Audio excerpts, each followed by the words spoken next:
Good evening my dear students. मैं Ruchi Saini Vistas का lesson 2 करेंगे बेटा आज। द टाइगर किंग, इसके ऑथर हैं रस्किन बॉन्ड। इंट्रोडक्शन देखेंगे लेसन का। The story unfolds in the fictional kingdom of Pratibandapuram where the Maharaja, जिनका नाम था sir Jung Jung Bahadur, is born.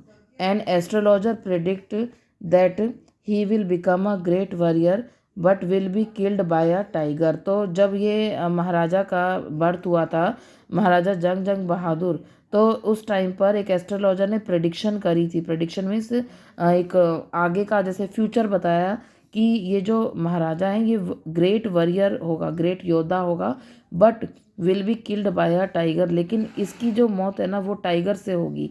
Tiger जो है इसको राजा को मारेगा। The Maharaja determined to prove the prophecy होता है भविष्यवाणी, रॉन्ग।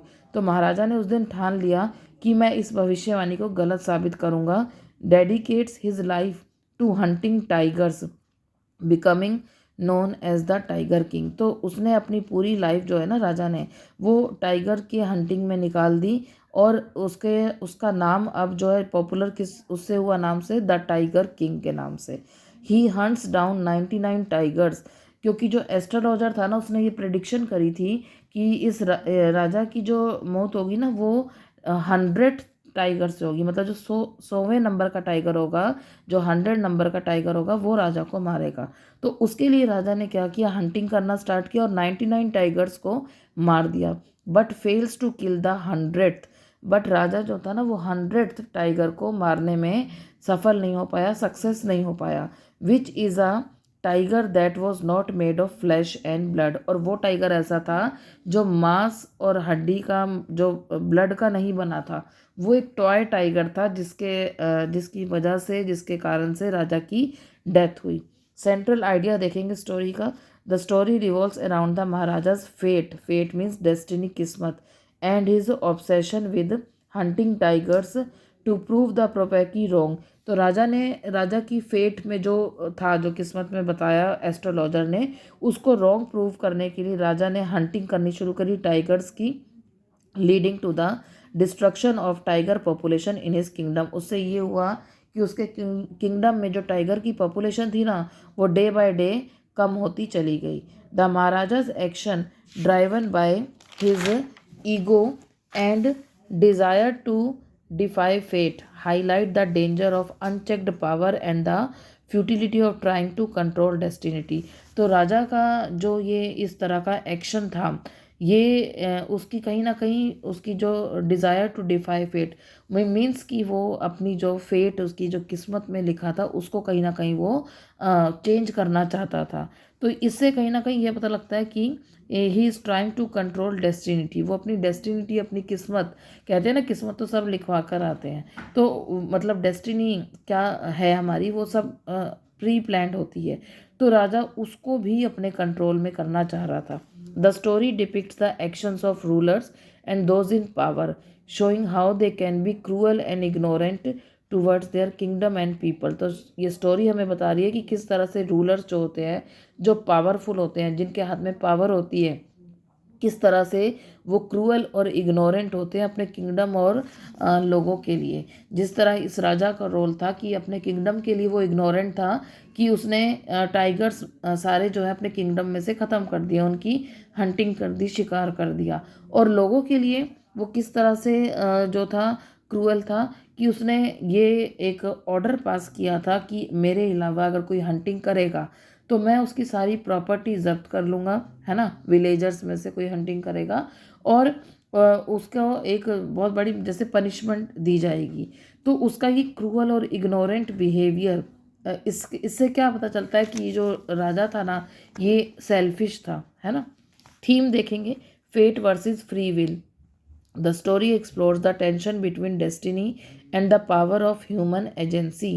ये एक तरह की इस स्टोरी में टेंशन दिखाई गई है, डेस्टिनी और पावर जो है ह्यूमन एज अ रूलर के बीच में जो पावर है उसके एक कॉन्फ्लिक्ट, एक टेंशन है इसमें। As the Maharaja attempts to overcome his predestined fate, जो उनकी फेट, उनकी किस्मत जो प्रिडिक्ट की गई थी उसको वो ओवरकम करना चाह रहा था, मीन्स उसको भी क्रॉस करके वो उससे ऊपर उठना चाह रहा था।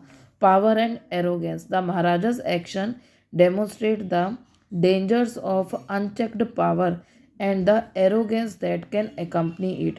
तो इससे ये पता लग रहा है कि महाराजा का जो एक्शन था ना, ये करने का, हंटिंग करने का, अपनी फेट को पीछे करने का, अपनी किस्मत को पीछे करने का, और जो एस्ट्रोलॉजर ने जो भविष्यवाणी करी थी उसको झूठा साबित करने का, तो उसके ये जो एक्शन थे ना, वो डेंजर्स ऑफ अनचेक्ड पावर, वो एक पावरफुल रूलर के लिए कहीं ना कहीं एक डेंजर है, एंड क्योंकि उससे लोगों को नुकसान होगा।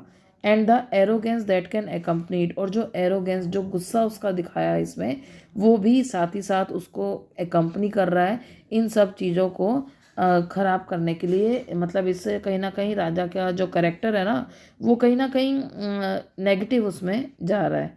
The futility of defying fate. The story ultimately shows that even the most determined efforts to defy fate, अब इस स्टोरी में ये बताया कि इतना हार्ड एफर्ट्स करने के बाद भी जो उसकी fate efforts to defy fate, मतलब जो उसकी किस्मत को उसने पीछा करना चाहा, उससे ओवरकम होना चाहा, बाहर निकलना चाहा, मतलब can lead to a tragic outcome, और उसका आउटकम क्या क्या हुआ, बहुत ही ट्रेजिक। कैसे?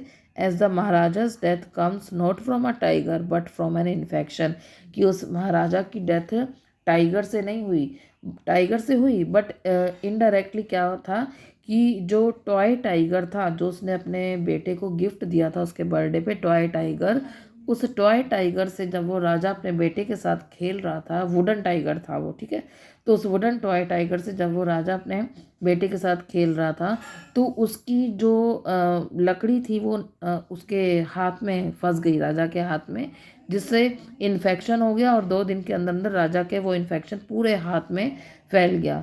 और बहुत अब राजा था, पैसा तो बहुत था, तो बहुत से जो है सर्जन बुलाए गए। सर्जन ने जब उसकी सर्जरी करी, है ना, तो क्या हुआ कि राजा की डेथ हो गई। तो इसलिए वो अपनी फेट को, अपनी डेस्टिनी को भी जीत नहीं पाया, उसने कोशिश बहुत करी। Political satire, the story uses political satire to reveal the true nature of politicians. यहाँ पे पॉलिटिशियंस का, रूलर्स का, जो पावर में होते हैं उन सब का एक ट्रू नेचर हमारे सामने आ रहा है।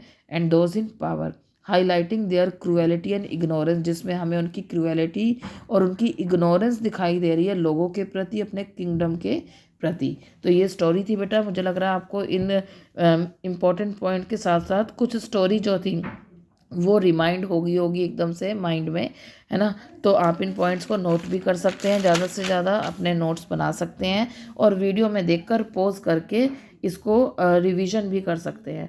तो नेक्स्ट वीडियो के लिए, नेक्स्ट लेसन के लिए आप मेरे वीडियोस को comment, like and subscribe and share ज़्यादा से ज़्यादा कीजिए, बिकॉज जो आपका एग्ज़ाम है ट्यूसडे को, उसमें ज़्यादा से ज़्यादा स्टूडेंट्स के पास ये वीडियो पहुंच सके। Till then, goodbye, good night, love you all.